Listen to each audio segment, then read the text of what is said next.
Pemirsa, Kejaksaan Agung membantah kedatangan tim penyidik Jampitsus ke Kementerian Kehutanan pada Rabu lalu untuk melakukan penggeledahan. Kejagung menyebut kedatangan penyidik untuk mencocokkan data terkait dengan penyidikan perkara terkait pembukaan kegiatan tambang di Konawe Utara, Sulawesi Tenggara.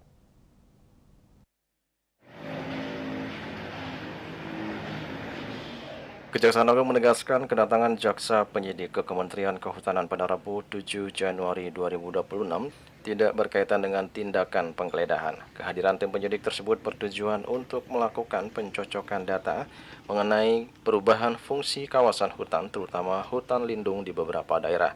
Kepala Pusat Penerangan Hukum Kejaksaan Agung Anang Supriyatna mengatakan pencocokan data itu terkait penyidikan perkara pertambangan di Konawe Utara, Sulawesi Tenggara. Menurut Anang, langkah itu dilakukan penyidik sebagai upaya proaktif guna mempercepat perolehan data yang dibutuhkan. Lebih lanjut, Anang mengatakan kegiatan ini dalam rangka memperbaiki tata kelola kehutanan untuk memastikan hutan Indonesia semakin lestari.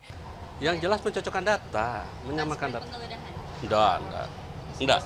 Dan kebetulan juga dari Dirjen Planologi juga mendukung itu dan memberikan data-data yang ini kan proaktif dari penyidik untuk datang ke tempat supaya cepat. Karena ini kan data banyak.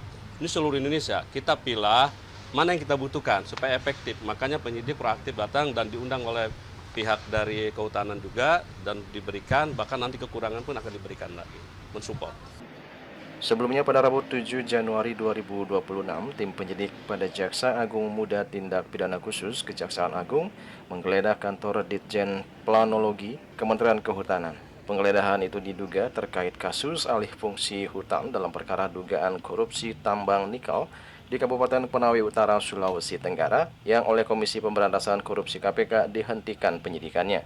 Dalam penggeledahan tersebut, penyidik didampingi personel TNI mengamankan 1 kontainer besar serta 2 bundel emap merah yang dimasukkan ke kendaraan operasional. Juli Suwarte dan Ketut Sumadias melaporkan.